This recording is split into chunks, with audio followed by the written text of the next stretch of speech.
first of our objects is from Jamie McQuinn, who says, I uploaded 5 photos for your Yes memorabilia project.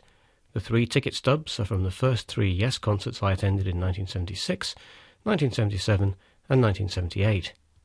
76 was the post-solo album tour.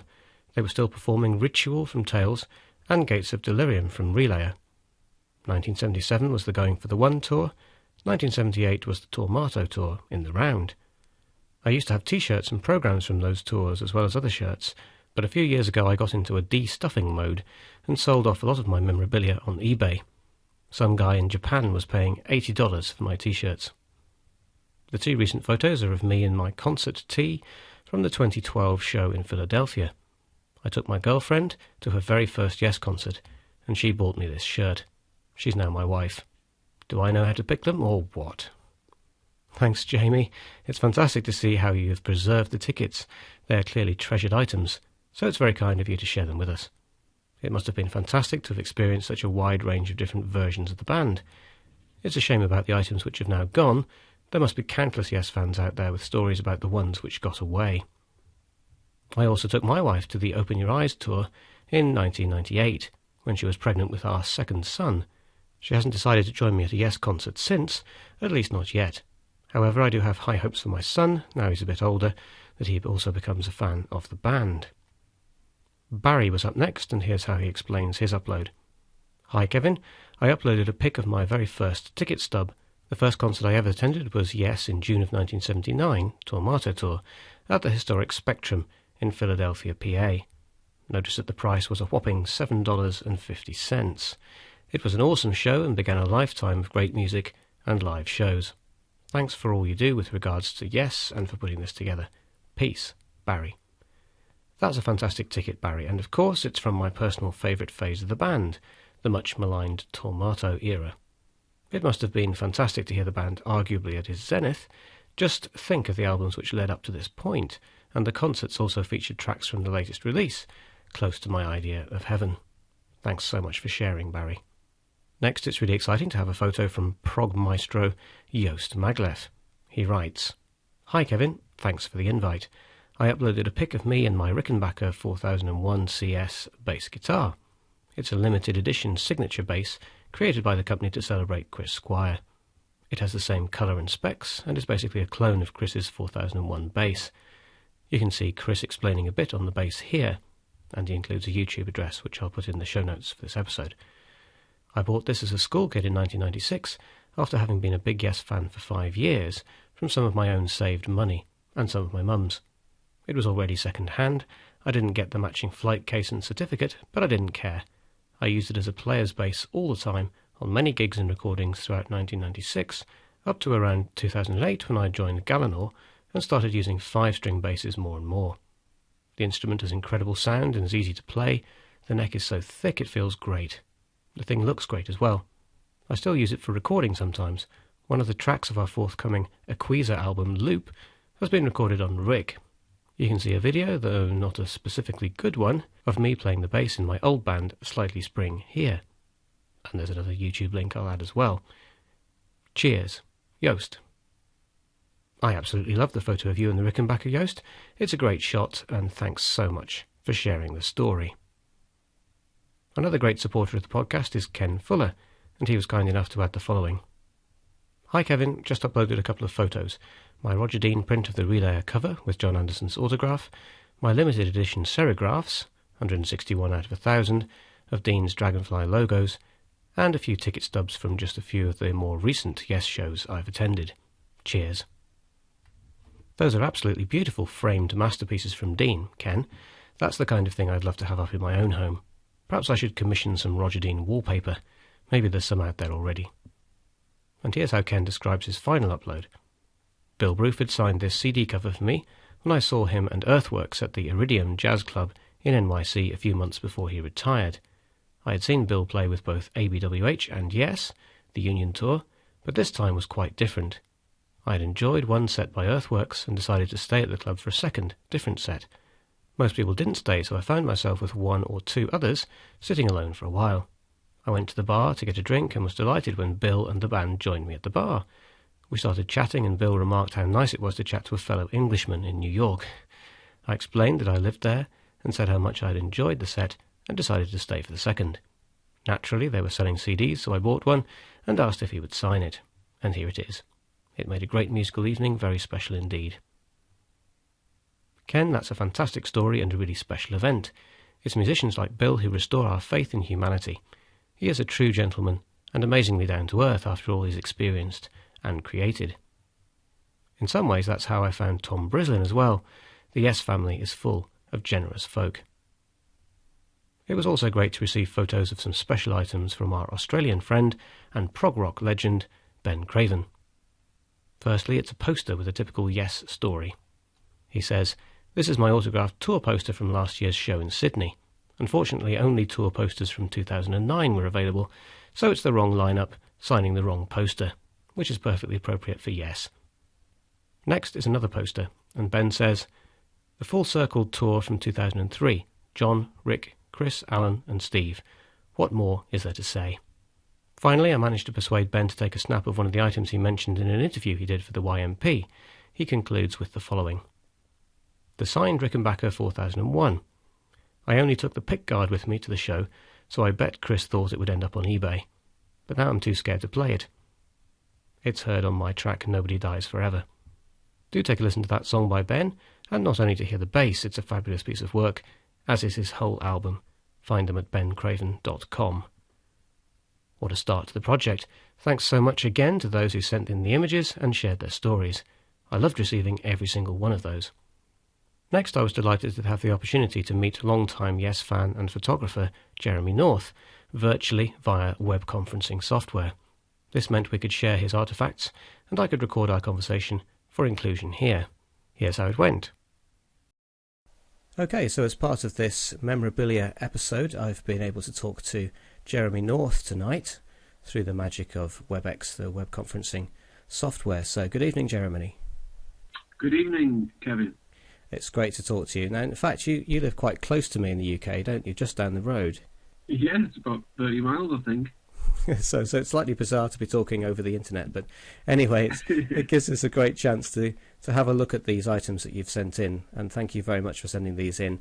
For those listeners, Jeremy is a Yes fan of very long standing indeed, and much longer than me, and he's also managed to take some fantastic photographs of Yes concerts over the years, and we're going to have a look at some of those tonight. So we're going to start off, Jeremy, with this first ticket, which is from, as you can see, the 15th of April 1975, and it's Yes in concert plus someone called Griffin, who I have to say that I haven't actually heard of before, and it's from City Hall in Newcastle upon Tyne. So what do you remember about that event, Jeremy? Well, I mean, it was the first time I'd seen the band, obviously.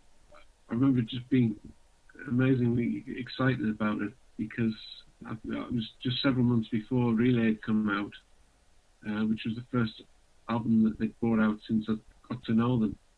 I don't know. I think the thing that struck me about the whole thing was just the sheer scale of their stage setup and performance. Particularly at the end of the gig, I think it was during Ritual where all the dry ice and these massive apparatus that they had set up on the stage started moving around and whatnot. It was absolutely just breathtaking, yeah. Yeah, that kind of staging they clearly don't go in for anymore, and I don't know if that's partly due to lack of funds. Do you think that really added to the experience? Yeah, I mean, I was just completely blown away by it. I hadn't really known what to expect. I think I'd only been to one gig before that, and that was a straightforward sort of rock band, The Faces. I think it was the first band I saw live a few months earlier than that. So I had absolutely no idea. There was a kid I went to school with who I think he'd been to see the Topographic Oceans tour. So I had a little inkling from what he'd said that, there was this amazing sort of stage thing, but until you see it in real life, it's hard to kind of imagine. But yeah, it was incredible. Yeah, it was sort of epic staging for epic music at that stage, and I have asked Yes fans during the course of these interviews on the podcasts, is that I know Yes started off right in the early days which was only a few years before this event that you went to. But right in those early days with the late lamented Peter Banks, and they played small venues, and the music was smaller in scale at that stage as well. And it always concerns me going to see Yes in some of the very smaller arenas and smaller concert venues that they play nowadays, whether you can get the same experience as you used to in those days. But what were Griffin like? Do you have any recollection of them at all?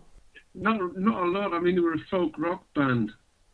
That's all I can remember. I mean, they were pretty good, but of course, all you were thinking of at the time was, well, come on, guys, get off so I can see the band I came to see. But yeah, they were pretty good.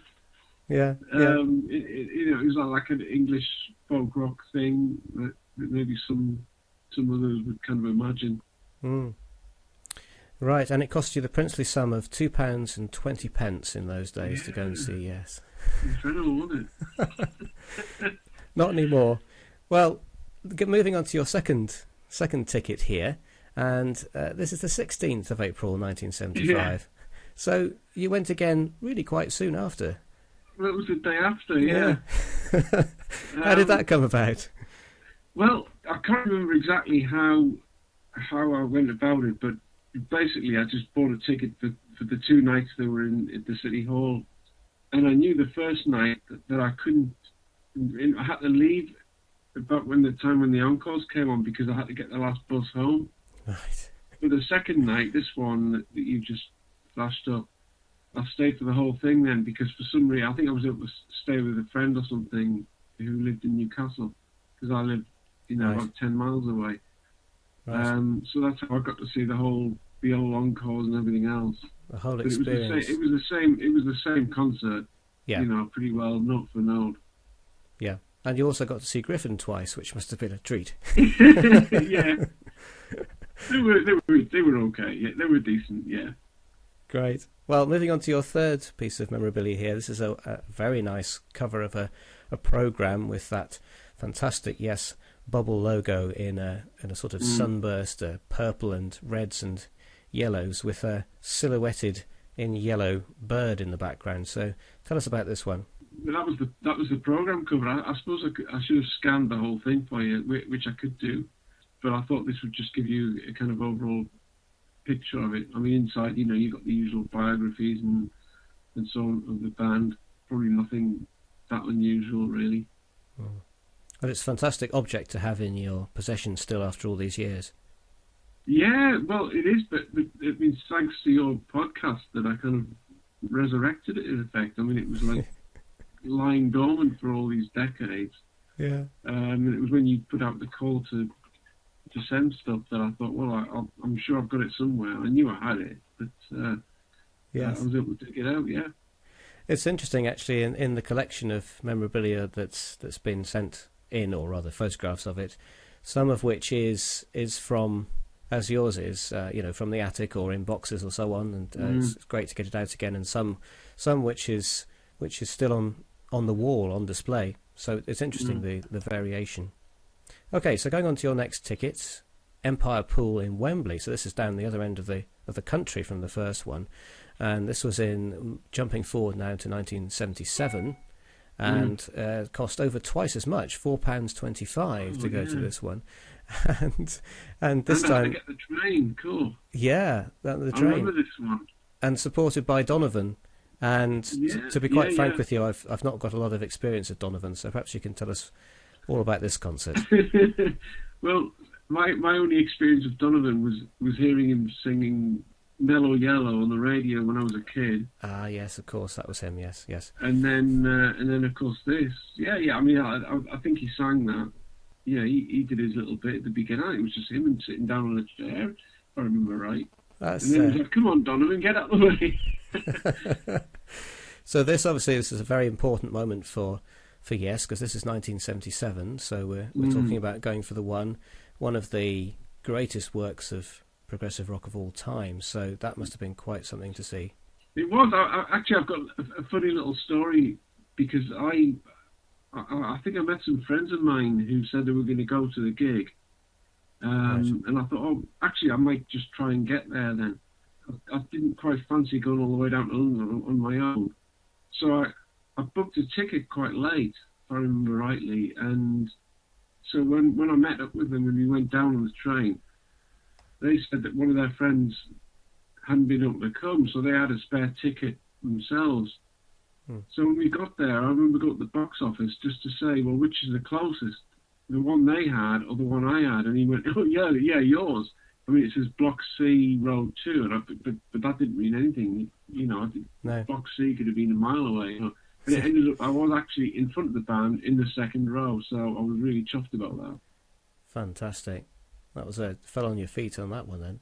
Not half. I can't get my head around the fact that you saw and heard Awaken. One of the first times that the band had played it. That's just amazing now with the benefit of looking back from this distance. Oh, it was awesome. I mean, I think at the time it was by far the best gig I'd ever been to. It even eclipsed the City Hall gig with all its pyrotechnics. Absolutely.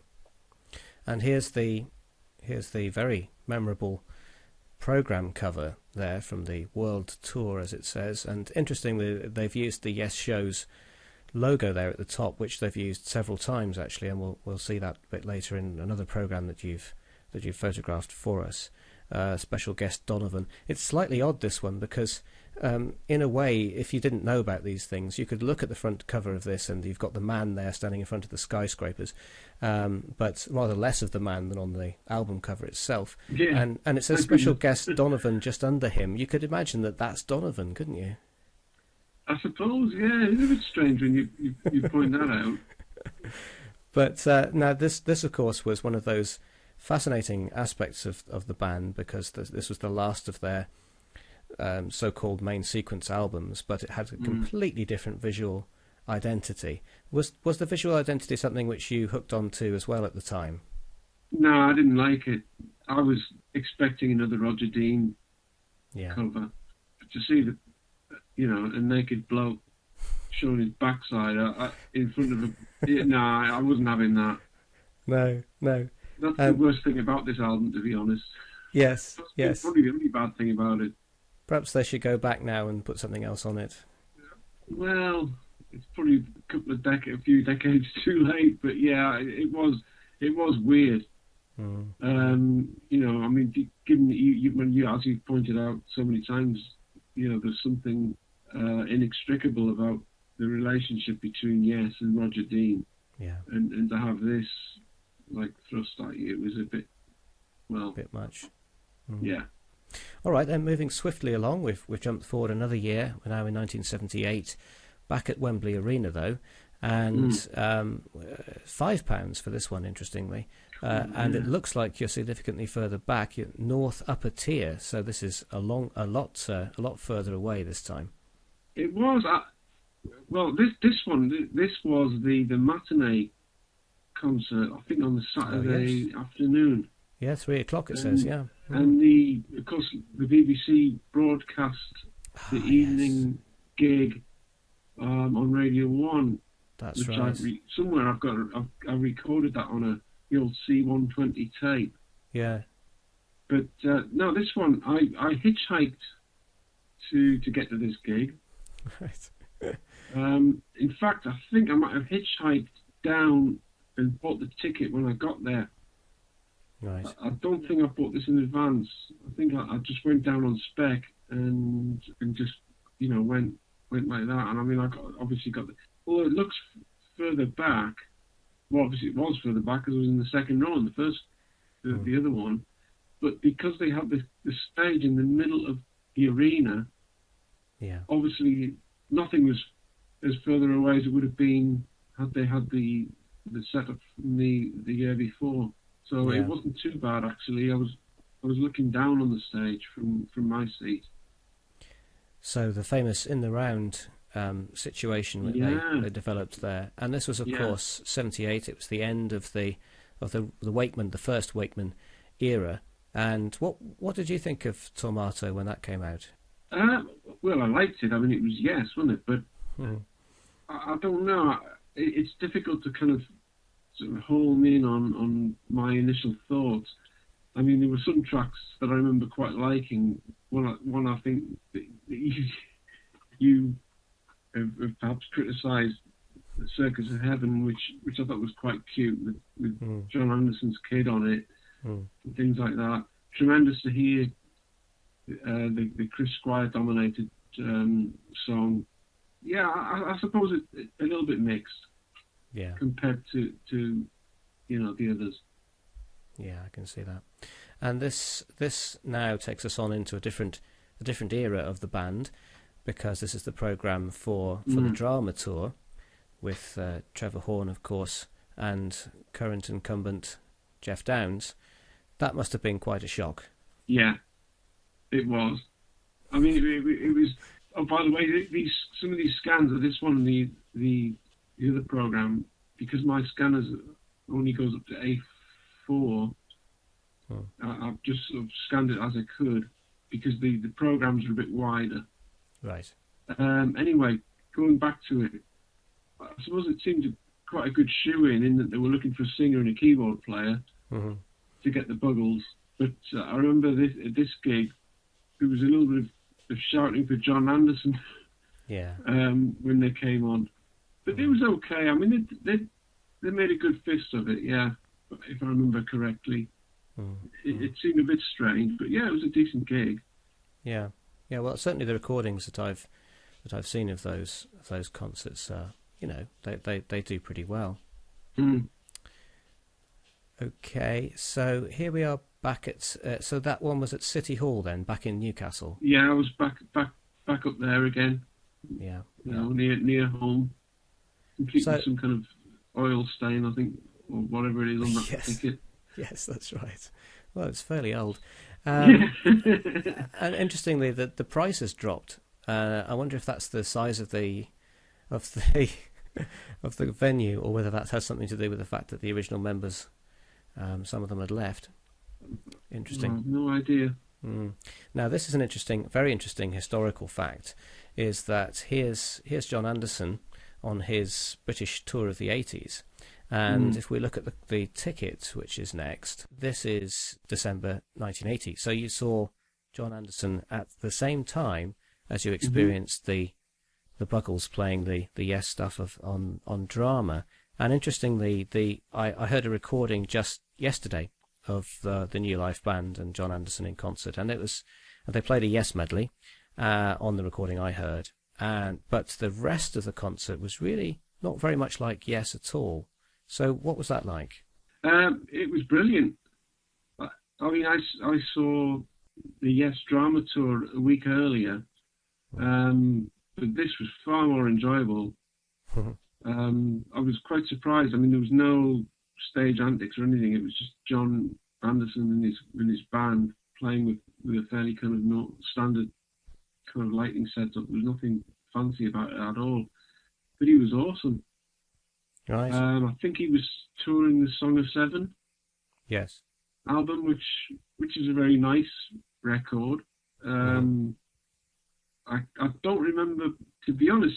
I mean, I just remember being really, really impressed. I don't remember him playing much Yes material at all. But it was funny. It was because in between me seeing the Yes, the drama tour, and this one, what I remember is that John Lennon was shot dead. Ah, right, yes. And I was quite into that. I was quite into the Beatles and Lennon. And for some reason, I'd made this, it's embarrassing to really own up to this. I'd made a black armband on which I'd put John Lennon R.I.P. or something like that. Right, yes. And I went, because I was only a few rows, I was quite close to the stage at John Anderson's gig, and I went down to the front and I gave it to him. I handed it up and he picked it up.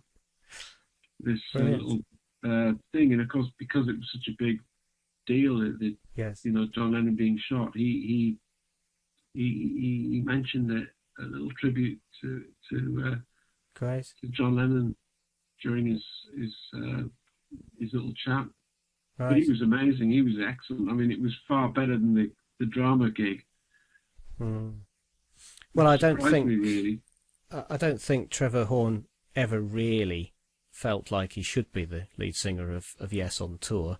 I think, didn't he talk about having recurring nightmares about singing with Yes?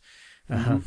And in looking back over the history of what's happened since then, there have been several musicians, I think, who have been bitten by the Yes Live curse or whatever it is. Right. Anyway, let's carry on. So those were fascinating pieces of memorabilia to have sent in, and that's fantastic. However, we're going to start now having a look at some of the photographs that you took at the concerts that you went to, and we've got 2 or 3 different concerts, some photographs from those. So these are fabulous. And for the people listening to the podcast, the first one of these has John Anderson in traditional flowing white. It looks like it's a black and white photograph, but there's John in the midst of singing, and on the right hand side of the photograph is an absolutely resplendent Chris Squire in just the most amazing suit with I don't know what you'd call it, sort of slashes of black and white all the way up it. I mean, he just looks amazing, as he always did, of course. So tell us which concert this is and a bit about how you got this shot. Right, well, this is the Going for the One tour in 1977 at Wembley Arena. Yeah, that suit, it actually reminds me, what's that board game, where you move little... The backgammon? Yeah. Yeah, it's this bit like that. The suit looks like sections of a backgammon board, doesn't it? Fantastic. And the second photo we've got from you is an amazing shot to have, because on the left-hand side we've got Alan White thumping away. We've got, again, that suit with its wearer in the middle of Chris Squire, and just in the right-hand side of the photograph we've got Rick Wakeman with a remarkable beard standing behind his banks of keyboards. But of course, perhaps the most important part of this photograph is the fact that Chris Squire is playing his triple-necked bass and singing. So people who are more well-versed in this than me could probably tell us exactly at what point in which song this is, but it's an amazing image. Yeah, I mean, I just couldn't believe... I mean, not only was I in the second row, but I was right in front of Chris Squire, or he was right in front of me. Idolised the guy.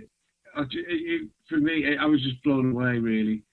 These couple of prints that you've shown, I scanned, they're black and white. Actually, I took them on colour film.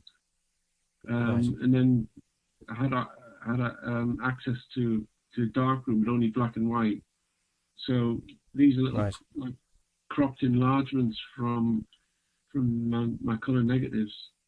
Right. For anybody who's interested in that way. In fact, they were only from using a 50mm lens. I was that close, I could get away with it. Right. Well, they are remarkable, and they do work very well in black and white.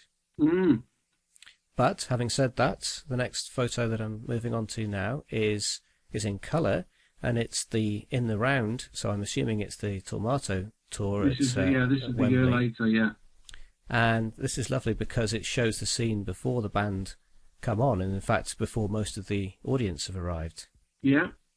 And I think it's particularly interesting because it shows it with the house lights up, so you get a real feel of what that round stage is all about, and you can see some of the technicians up and down the steps there, and it must have been a feeling of huge anticipation at that point. Oh yeah, to be honest, it was one of the... I'd kind of forgotten about this until I dug out these negatives and scanned them for you. I can kind of remember the gig, but seeing that one again, it kind of brings it all back. I suppose it shows that I was probably just chuffed to actually be in there in the first place. Yeah, it's actually quite a small stage, the round stage here, with all that kit on it. I mean, the drum sets are one thing, but Rick Wakeman's setup is just taking up half the stage. It's crazy. Yeah.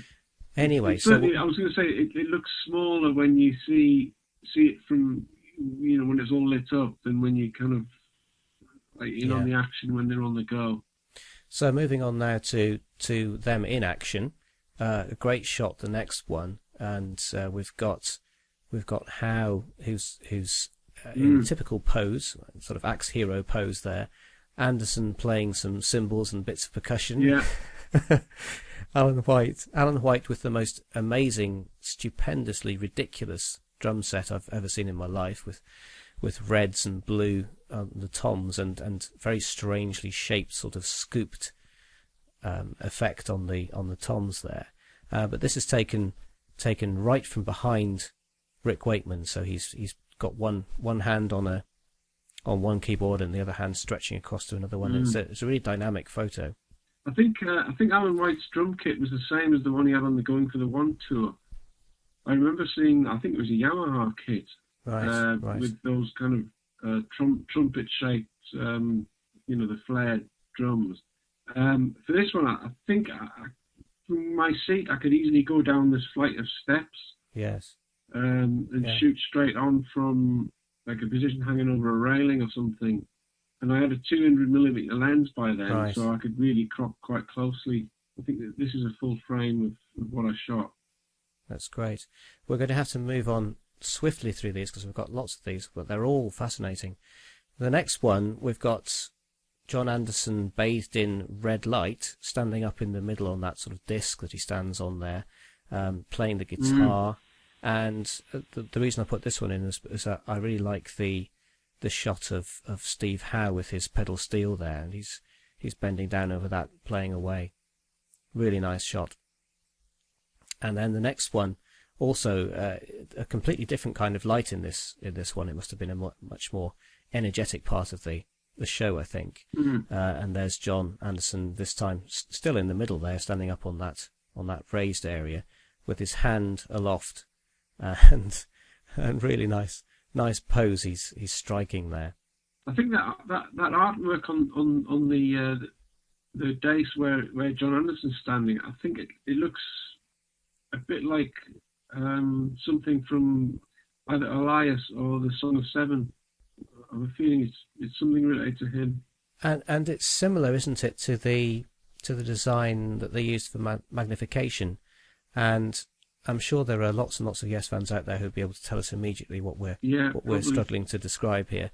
But it's a very particular motif that Anderson seems to have come back to many times over the years. And I didn't realise. I saw it. I thought I'd seen it first on magnification, but obviously that's totally wrong, and it's something which Anderson has used for many years. The next one I had to put in because it's the maestro Chris Squire, and he's clearly soloing away or has just finished soloing. And there's Rick playing keyboards in the background, but he's kneeling right down on the stage with a spotlight on him. I was obsessed.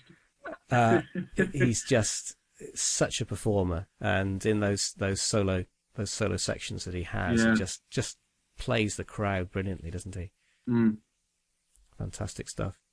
And here's the next one. Now, the reason I put this one in is because again it's from behind Rick Wakeman with his wearing a kind of aquamarine. It's for him it's quite a short cape. It is rather.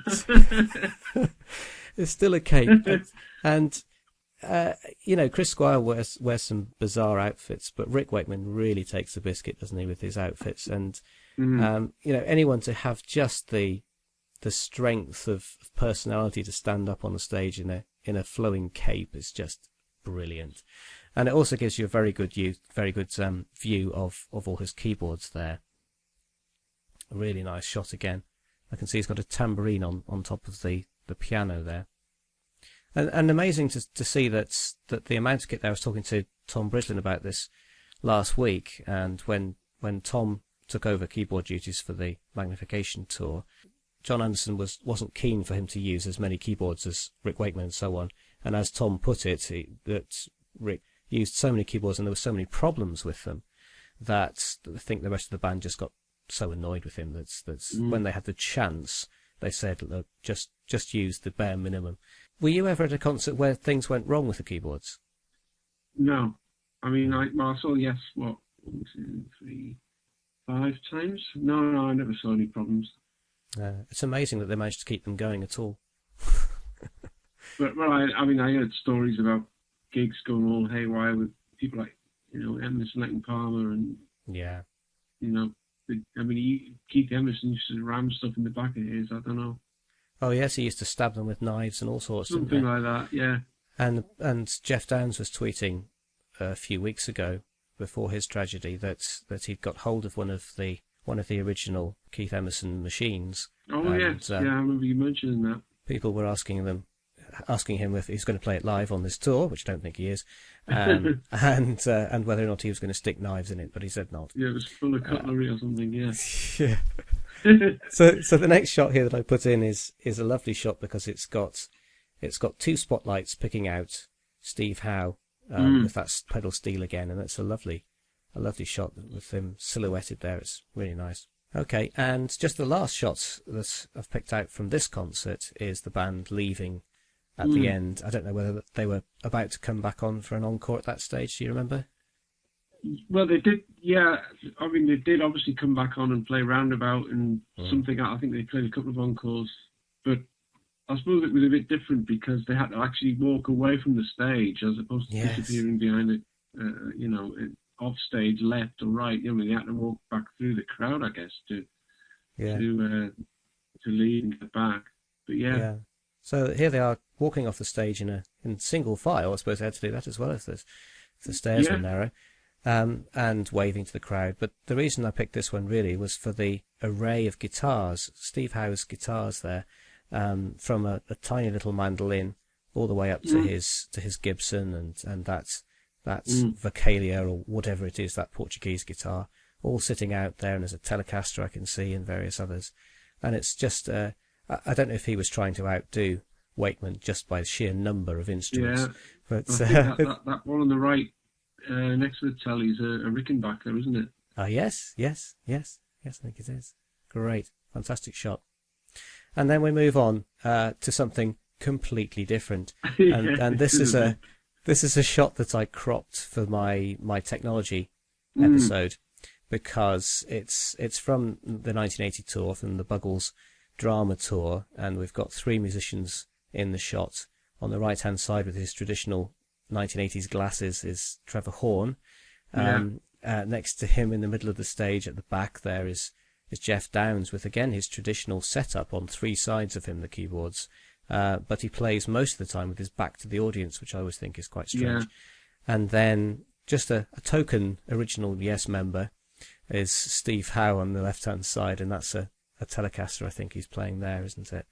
And the reason I included it on the technology episode is because Jeff Downes has got the wonderful Fairlight synthesizer at the back there, complete with 1980s monitor, with the green lettering on it, which nowadays just looks so old-fashioned. But I suppose when you saw that on the stage, you must have been fairly impressed.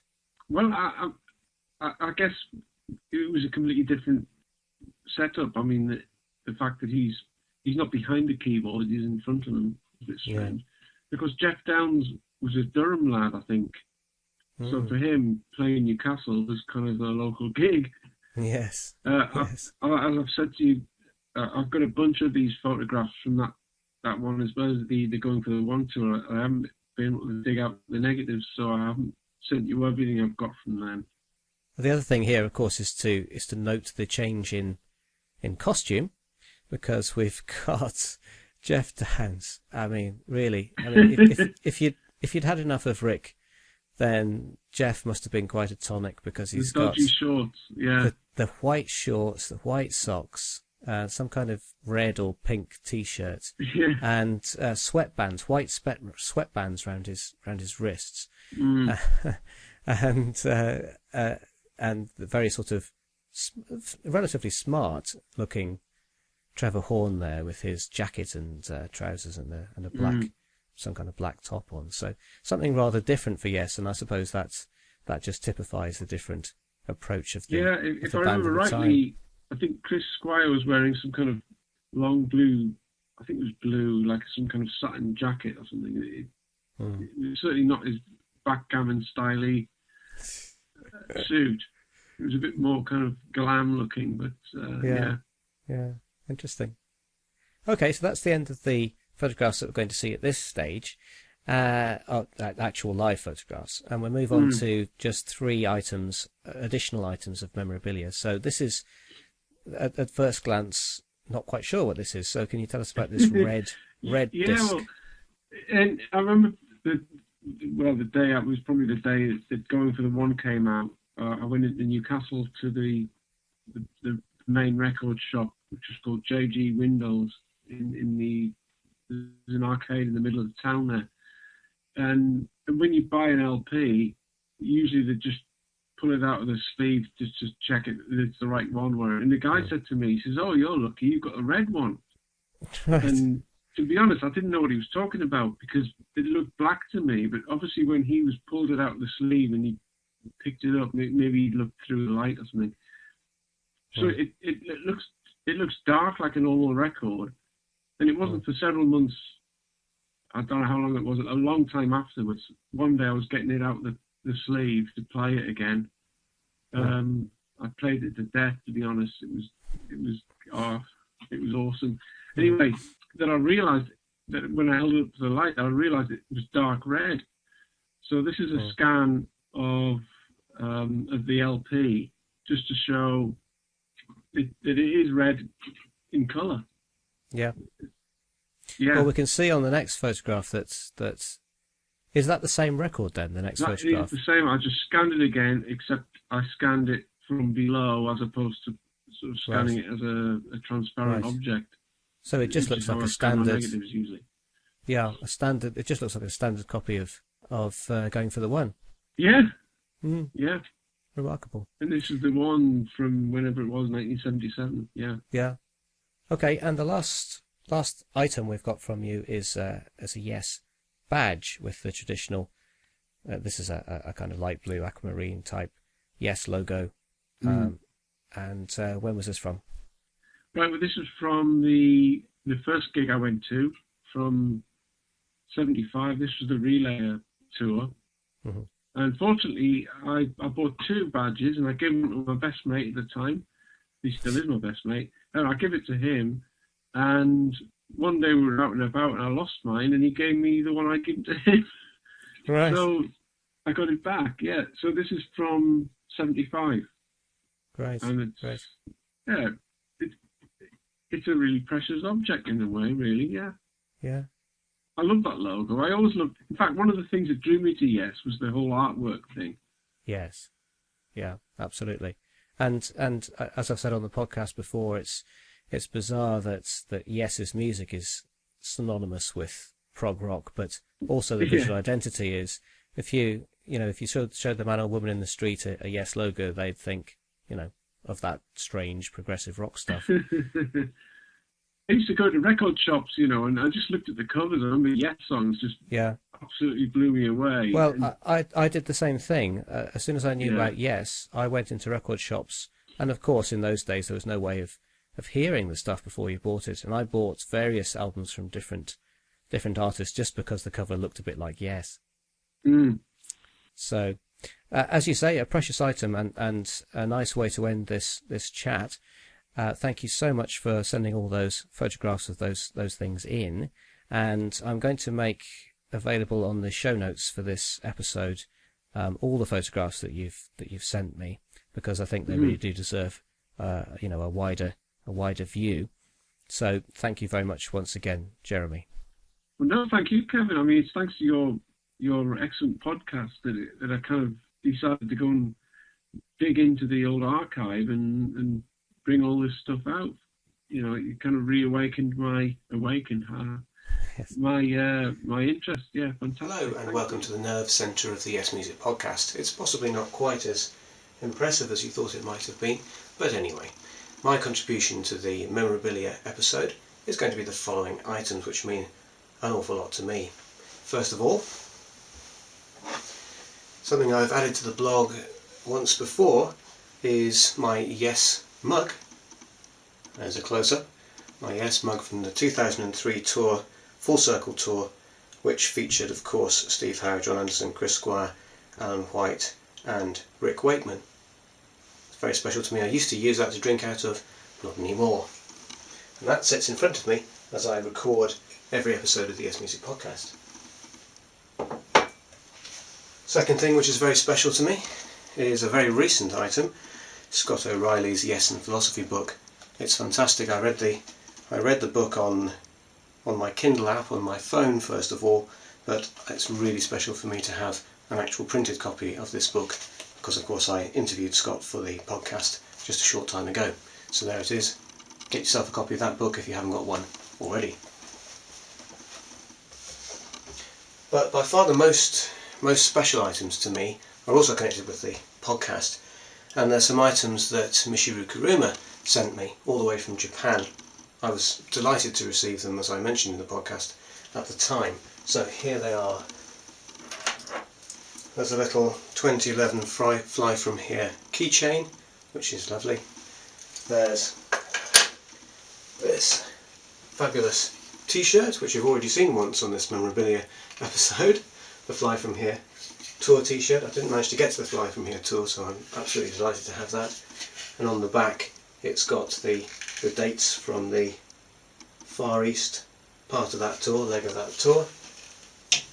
But by far the most special to me is this item here that she sent me, which is a slipcase with Fly From Here printed on it, plastic slipcase, and inside, I won't show it to you because it's very personal to me, but there's a handwritten letter from Michiru inside there. And that means the world to me because it's someone from the podcast who's listened to me on the podcast and sent me these lovely items. So thank you, Michiru. Thank you everybody for contributing to the episode. It's been absolutely wonderful to see the things that you've sent in. Thanks so much.